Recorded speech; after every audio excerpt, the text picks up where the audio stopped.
Hey everyone, welcome back to the channel. I will show you how to create a fillable form in Microsoft Word using the Developer tab.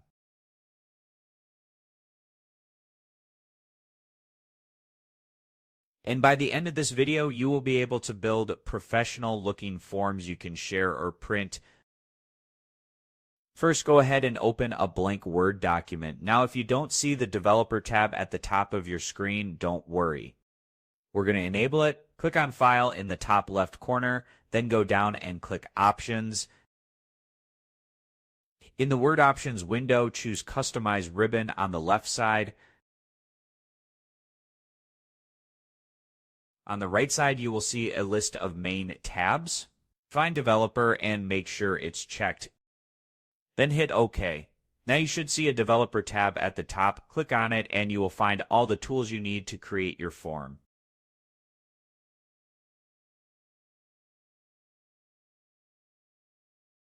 Let's start by adding a title to the form. You can just type something like Employee Information Form at the top.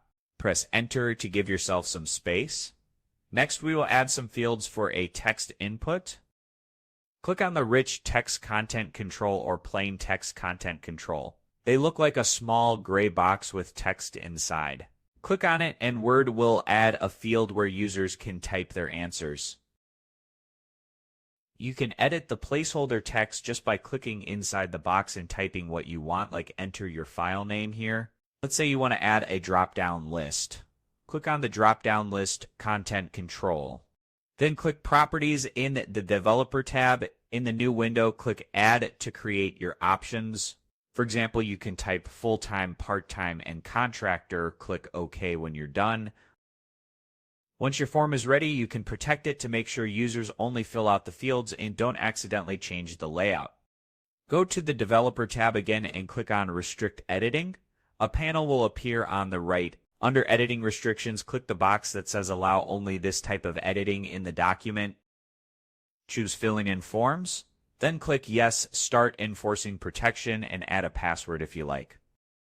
And that's it. You now have a fully functional, fillable Word form that you can save, print, or share with anyone.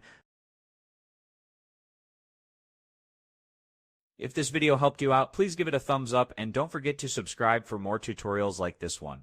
Thanks for watching, and I will see you in the next one.